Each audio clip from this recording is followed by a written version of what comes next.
Seja bem-vindo a mais um Conexão Cultura, o programa que conecta você com a cultura em São José dos Campos. E hoje eu estou num ateliê que leva cores, formas e texturas da natureza para embelezar o corpo e o lar, que tem a proposta de vestir com uma mensagem de sustentabilidade e cuidado com o planeta.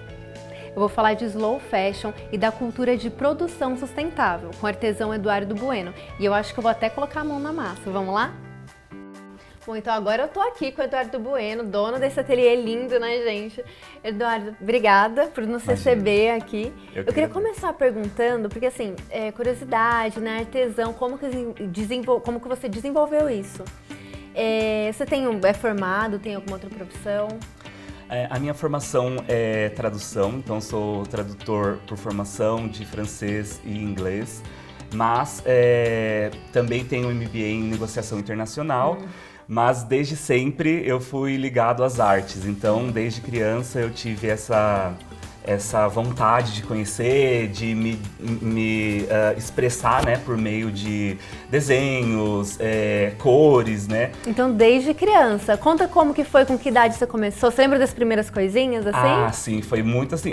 Criança a gente sempre se expressa muito por desenho, né? Então, eu sempre fui ligado muito às educações artísticas que a gente recebe no colégio tradicional, mas foi só quando adulto que eu consegui ver isso e monetizar isso, né? Conseguir usar as artes como algo que eu vou fazer como profissão. Então, e daí surgiu o Latlântica, que é unir esse desejo de criança, eu sempre também fui muito curioso por moda, sempre estudei bastante por mim mesmo, nenhuma formação tradicional em faculdade nem nada, porém sempre fui muito ligado a isso, né? A essa expressão artística também por meio do vestuário. O que eu acho que é sensacional, quando eu comecei a estudar mais isso, eu comecei a ver o impacto que isso tem na sociedade, né? Então, o vestir hoje, principalmente agora, né, é muito mais do que a gente encarava antigamente, que era só você colocar uma roupa. Hoje, quando você veste, você pensa em vestir arte, né? Então, você pensa em vestir algo que vai impactar numa mensagem que você transmite. Sim, uma forma de expressão, né? Com certeza, com certeza. E isso está totalmente ligado ao que quando a gente fala de slow fashion, né? Isso está totalmente ligado ao que você disse, é uma forma de expressão. Então quando você veste uma roupa, você está transmitindo uma mensagem para quem você vai encontrar. Então você mostra quem você é por meio do que você veste. Então, quando a gente fala de sustentabilidade, hoje, se você vê uma pessoa famosa vestindo uma roupa de uma marca sustentável, ela está posicionando uma mensagem, né? Ela tem um posicionamento e ela mostra isso sem necessariamente falar. Ela mostra isso apenas existindo, apenas estando em um determinado local, né? Então, eu acho isso maravilhoso, porque é uma comunicação muito sutil, mas é uma comunicação ainda assim muito forte. Você lembra das primeiras coisas que você fez? Sim, eu lembro, a Latlântica, na verdade, é mais recente, quando eu comecei a atuar com tingimento natural. Eu fiz diversos cursos, existem muitos cursos hoje, principalmente durante a pandemia, foi quando isso teve um boom de ter uma formação para isso, né, uma formação de cursos mesmo, e daí foi quando eu conheci o tingimento natural. E daí eu comecei a ver uma infinidade de possibilidades de cores que a gente tem com a natureza. Então você consegue extrair de cascas de árvore, de cascas de alimento, raízes e flores, pigmentos que compõem o seu vestuário, que podem virar peças de arte, que podem virar pinturas. Então, foi durante a pandemia que eu comecei a trabalhar com isso de uma forma mais profissional, atuando com cursos e tudo mais. Foi durante a pandemia que eu tive esse boom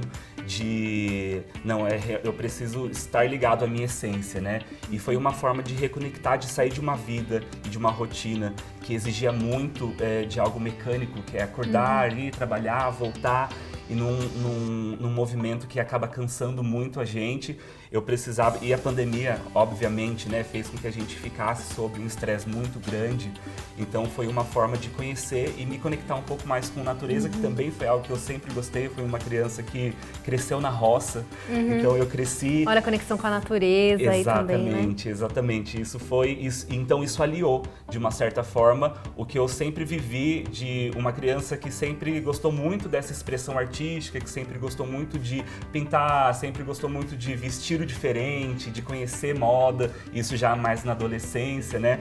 E aliou essa expressão artística e de vestuário, foi aliada com um resgate da minha criança, né? Que foi uma criança que cresceu na roça, cresceu no meio de plantas, que cresceu vendo diferentes plantas e basicamente vivendo num tempo que é um tempo diferente do que a gente vive hoje, que é o tempo da natureza, esperar crescer, esperar desenvolver, esperar para colher. Isso aí entra muito no conceito da sua marca, né? Com toda certeza. Tem como você explicar, assim, resumidamente, o conceito da sua marca? E depois eu quero que você fale sobre slow fashion, sobre produção sustentável. Mas começando, assim, resume o conceito da sua marca, que é muito bonito. O nosso conceito é basicamente transmitir uma mensagem, como eu disse para você, a gente transmite uma mensagem por meio do vestuário, né? Então, a Latlântica, ela veio justamente para aliar a moda à sustentabilidade, né? E quando a gente fala de sustentabilidade, não apenas a sustentabilidade ambiental, porque hoje existe um foco muito grande na sustentabilidade como um resgate ambiental, né? Mas a gente também precisa pensar no meio social. Então, a moda, a Latlântica veio justamente para isso, para que a gente consiga aliar nesse processo de produção elementos da natureza, para que a gente consiga transmitir para as pessoas, fora mais do que vender, mais do que criar peças, transmitir essa mensagem de sustentabilidade social, porque a gente também aplica na nosso meio de produção mão de obra de pessoas que a gente conhece, de pessoas que têm a ideia do que a marca que é aliar o vestuário a processos que sejam sustentáveis no ambiente também, então sejam ecologicamente corretos, né? Porque a indústria da moda, ela tem, isso é o slow fashion, né? Exato. Da sua marca. Explicar para o pessoal, assim, o contrário do slow fashion, sobre mão de obra escrava, que às vezes existe bastante no mundo da moda, né? Sim, a indústria da moda, ela é uma indústria que, além de poluir muito, ela também destrói muito a nossa sociedade. Então a gente vê que grandes marcas, elas já existem várias comprovações de grandes marcas que utilizam trabalho escravo, e isso acaba com a nossa sociedade, porque isso cria um ciclo e uma cadeia muito nociva para a nossa sociedade, justamente por aplicar trabalho escravo, e o consumidor, ele tem pouca informação sobre isso, né? Embora isso sim seja divulgado, não é algo que hoje em dia ainda, né? A gente ainda está caminhando para isso, mas hoje em dia as pessoas ainda optam pelo mais em conta, pelo fast fashion, que está aliado produzir a isso. Roupa diferente sempre para as pessoas comprarem sempre e não tem nem onde descartar essa roupa aí, né? Exatamente. Existe se eu não me engano, é o deserto do Atacama, uma região que tem uma vastidão, de roupas descartadas, exatamente, né? Exatamente. Roupas com etiqueta, roupas que nunca foram usadas. Então, o fast fashion, além de estar aliado, né, à poluição, quando a gente fala do tingimento industrial, o tingimento industrial ele é todo descartado no mar, nas águas, né? Então, quando você tem esse descarte do tingimento que tem vários minerais pesados e vários componentes que são nocivos para a natureza, isso degrada a natureza. Quando a gente fala do meio de produção, isso está totalmente ligado ao trabalho escravo, então isso cria uma sociedade que vai ter vários problemas e tudo mais, né? E principalmente esse consumo desenfreado. Então, esse consumo desenfreado eu preciso ter, eu sempre quero... diferente, as roupas descartáveis que, Exato. além de saírem de moda, elas também muitas vezes estragam, né? Estragam fisicamente ali. Com certeza. E a sua marca é o contrário disso. É o conceito do slow fashion, da produção artesanal, né? A gente vai falar brevemente, porque depois a gente vai voltar e ele vai mostrar o processo dele, os materiais que ele usa, mas como que é, assim, a produção, né? o seu processo de produção, os materiais que você usa são todos naturais, ao contrário de tudo isso. Exatamente. Hoje a gente trabalha com fibras naturais. O que são fibras naturais, né? São fibras de fontes como linho, seda, o próprio algodão, né? Então a gente sempre busca saber de onde veio esse tecido que a gente compra. Porque também, não é porque uma roupa é de algodão que ela é uma roupa sustentável. Uma roupa de algodão, ela pode ser fruto de uma plantação de algodão que devastou uma área de natureza e que hoje está inutilizada, né? Então, quando você também pensa em sustentabilidade... Olha, curioso, eu não imaginava. Exato, o algodão não é só porque é algodão que a gente... que é uma coisa sustentável também, né? Então, quando a gente pensa não só na fibra em si, mas como ela é produzida. Então, a gente usa hoje, essa última coleção que a gente fez é toda em linhos nacionais, então são linhos produzidos no Brasil, de empresas que a gente conhece, de empresas que a gente sabe como é feito o processo produtivo também, como essa fibra chega até nós. Então, sustentabilidade é você pensar em toda a cadeia produtiva, antes de chegar em você, e como ela vai se performar depois que ela sair do seu ateliê, né? Então, depois que ela sai do ateliê, para onde que vai essa roupa, né? Então, a gente pensa principalmente em fibras naturais porque elas degradam no ambiente.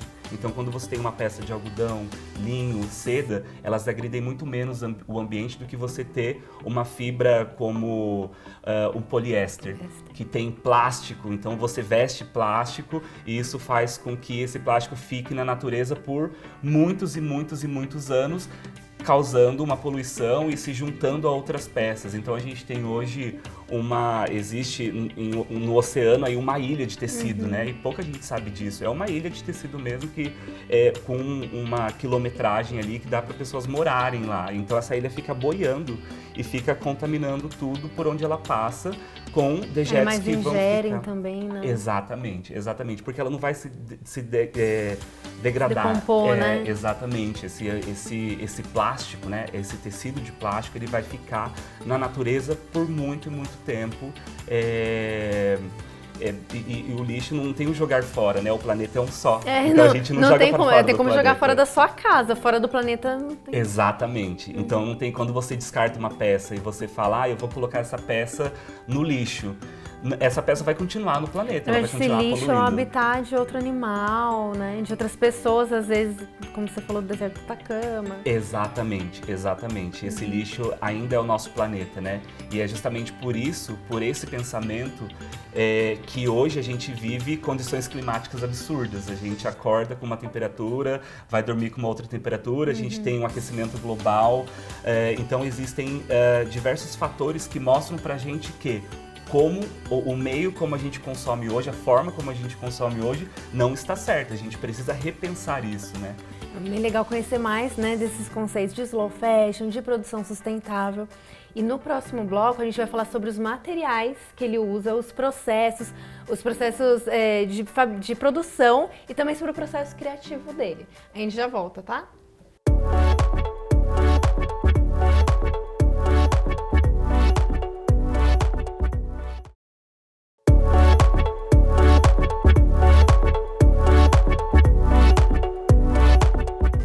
Bom, agora a gente está de volta e a gente está aqui na mesa de produção mesmo com os materiais que o Eduardo usa. Ele vai explicar melhor aqui pra gente.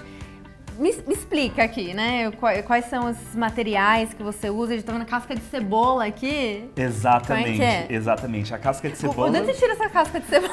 Olha, a primeira coisa a gente pede pra família toda, galera, quando vocês forem cozinhar, por favor, guardem as cascas de cebola. E eu tenho um apoio muito grande da minha família, então a gente recebe bastante casca de cebola. Mas, às vezes, quando a gente tem uma produção maior, a gente precisa de uma quantidade maior de tinta, eu vou aos supermercados e converso com as pessoas, posso pegar um pouco da casca de cebola? Então a gente vai, alguns supermercados adoram, porque a gente faz uma limpeza ali na gôndola onde ficam as cebolas, o que mais? né? Além da casca de cebola, o que mais tem do supermercado, assim, de alimento?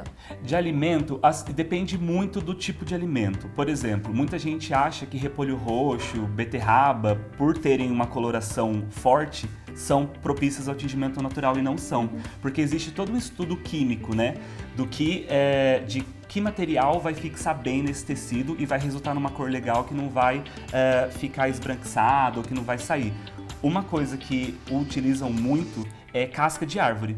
Então, casca de árvore é algo que faz muito sentido. E daí o pigmento varia conforme a espécie? Sim, conforme a espécie. Por exemplo, esses tons de mais avermelhados e os tons mais alaranjados, como esses que a gente está vendo, eles são de casca de catuaba.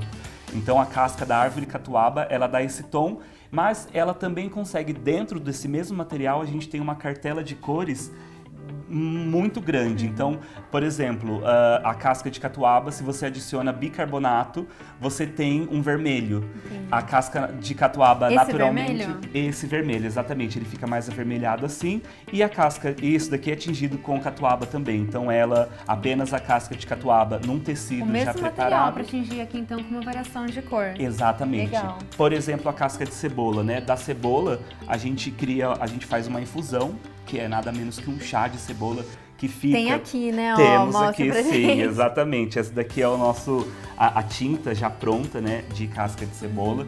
Então ela é um chá. Essa casca de cebola ficou por muito tempo em um fogo baixo. A gente usa fogão a lenha aqui, que também é uma opção mais sustentável, pensando na economia e também pensando no impacto ambiental. Toda a produção sustentável. Toda a produção, cada detalhe. Quando a gente fala de sustentabilidade, a gente precisa pensar em cada um desses detalhes, né? Quem trabalha pra gente, qual que é o processo produtivo, com o que a gente vai fazer isso, né? E da casca de cebola a gente retém não só esse, por exemplo, aqui, esse daqui foi pintado com uma tinta de cebola. Então, esse chá de cebola que ficou por muito tempo sendo preparado, ele depois é engrossado, né? Ele vira um pigmento e daí você consegue fazer tintas a gente faz com amido, né? Quando é uma tinta para pintura em papel. E no tecido, o tecido passa por um outro processo para ele receber essa tinta. A gente tem aqui, isso daqui, embora seja verde, ele foi feito com casca de cebola. Mas a casca de cebola foi modificada, né? Esse tecido é seda. Isso é muito lindo. É seda. O tingimento natural, ele só funciona com fibras naturais. Seda, linho, algodão e por aí vai. Cânhamo agora também muito em alta. Ele era originalmente amarelo, só que a gente fez uma água de ferro, como essa que está sendo preparada aqui, que é basicamente pregos enferrujados. Isso aqui é prego. É prego, exatamente. Prego aqui dentro, gente. Eu saio catando objetos enferrujados pela rua, as pessoas acham que eu sou um pouco doido, mas é tudo para ser utilizado durante o processo de produção. E essa água de ferro transforma o amarelo da cebola num verde. Então a gente tem esse verde oliva. Essa cor aqui é dos dois. É dos dois, essa exato. Cor é muito linda. É que o tecido ajuda também, mas muito linda. É uma combinação dessas duas. E aqui é a estampa, né? Exatamente. Isso daí é uma estampa. A gente fez essa com acácia negra. Então a acácia negra, que também é uma árvore, né? Eu tenho aqui algumas, esse daqui é jatobá, que também dá um outro tom de vermelho. Então a gente é uma alquimia. Conforme você vai experimentando e tem muito de teste, né? Por isso que é o slow fashion, porque ele é muito demorado. Mas é demorado porque você precisa realmente estudar tudo isso. Então muitos tintureiros têm um diário de tingimento. Então hoje eu fui em tal lugar, eu consegui uma casca disso, a gente anota, exatamente, a gente tem isso anotado. Eu tô criando o meu diário de tingimento agora também, conforme a gente vai fazendo esses experimentos, né? E daí você vai vendo o que dá certo e o que não dá certo. Então, isso também faz parte do processo de conhecimento do tingimento natural. É você testar e errar e ver que, não, isso não deu certo, então isso está descartado. E o que deu certo, a gente continua com a produção, porque realmente esse material funciona para o tingimento natural. Geralmente, cascas de árvore dão muito certo, porque elas têm tanino, que é o que a gente tem no vinho, por exemplo, né? Tanino é esse componente que amarra um pouco a boca quando a gente bebe um vinho, e ele é o principal agente para fixar uma cor num tecido. Então, não só ele, né, mas principalmente ele é o que vai fazer com que a gente tire cor daqui e que essa cor fique fixada nesse ambiente e vire uma estampa, por exemplo, que é aplicada também de forma artesanal, né? Todas as estampas que a gente produz aqui são aplicadas por serigrafia. Isso que eu ia te perguntar agora. Como que é o processo? tem uma preparação no tecido, né? Exatamente. Primeiro o tecido tem que ser desse tipo que você falou, né? Sim, exatamente. E aí como segue esse processo? O tecido, uma vez que o tecido esteja preparado, ele passa por um banho de tanino, que o tanino também é adquirido de uma forma natural. O tanino pode vir de folha e casca de goiabeira. O tanino pode vir do próprio... Você pode comprar tanino também pronto, né? De uma forma sustentável, né? Você não produz o tanino, mas você pode comprar ele já sustentável. A acácia negra é uma ótima fonte de tanino também. Então existem aí diversos elementos da natureza que nos fornecem esse tanino. Depois que ele passa por esse banho de tanino, a gente faz o tingimento. Então, essa tinta aqui, ela vai ficar junto com o tecido, eles ficam durante um fogo baixo, às vezes, dependendo do processo, ele também pode ferver, e daí ele fica por um longo tempo ali recebendo o tingimento, esse pigmento, ele entrando dentro da fibra, e uma vez que ele esteja dentro da fibra, ainda não acabou. Daí a gente faz a gente fixa. Entendi. E isso pode ser com pedra ume, que é o que muita gente usa, que a gente consegue até achar em farmácia, quando a gente vai se barbear e daí corta alguma coisa, coloca uma pedra ali, né? Sim, uma pedra em pó, falar, né? Não faço barba. Mas ele é muito usado, assim, para curativos em geral.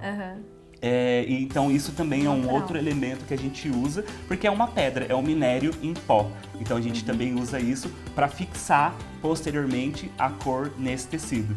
E isso também depende, né? A gente tem fibras vegetais e fibras de origem animal, né? A lã é uma fibra natural, embora venha do animal, ela é uma fibra que performa muito bem com o tingimento natural. Não agride também, né? Não agride, exatamente. Mas é muito importante que a gente saiba de onde vem esse tecido. Entendi. E o seu processo de criação?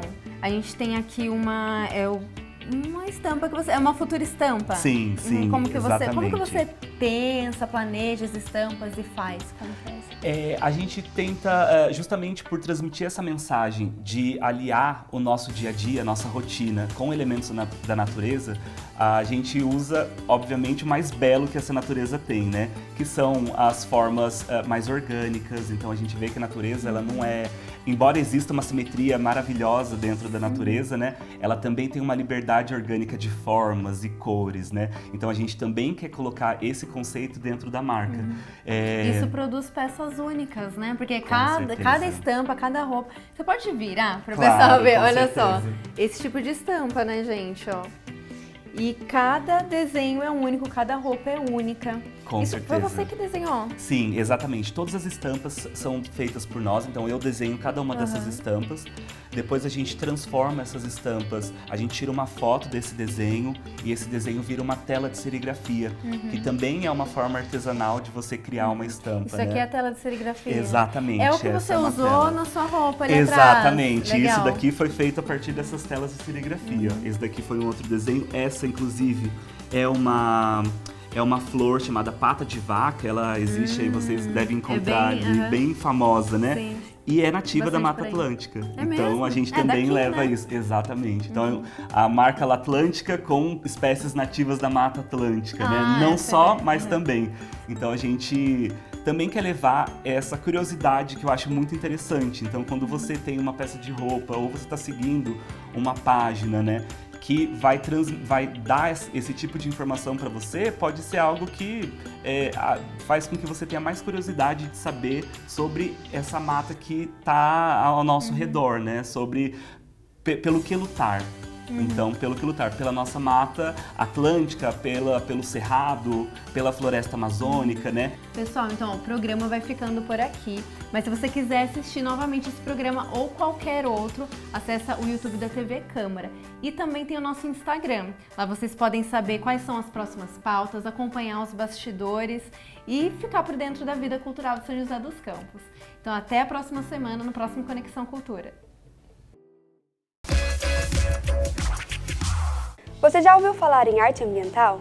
Essa corrente artística surgiu no final dos anos 60 e não se limita à representação de uma paisagem ou de incluir o meio ambiente nas criações. Ela vai além, convertendo o meio ambiente na própria obra, com o objetivo de conscientizar sobre os danos que o homem causa ao planeta e promovendo a conservação do meio ambiente. Dois nomes atuais da arte ambiental são o Andrew Rogers, que é um escultor australiano, criador do maior empreendimento de arte ambiental contemporâneo no mundo, olha aí nas imagens, e Andy Goldworth, que é um escultor, fotógrafo e ambientalista britânico que usa elementos da natureza para criar inesperadas intervenções orgânicas. Olha só que trabalho diferente. Agora eu vou passar uma dica de um documentário brasileiro premiado como o melhor documentário internacional no Festival de Sundance. Para quem se interessa por arte e meio ambiente, ele é obrigatório. O nome é Lixo Extraordinário. Ele conta a história do artista plástico brasileiro Vicky Muniz, que se juntou a catadores de lixo para recolher materiais no aterro sanitário de Jardim Gramacho, no Rio de Janeiro, para transformá-los em arte.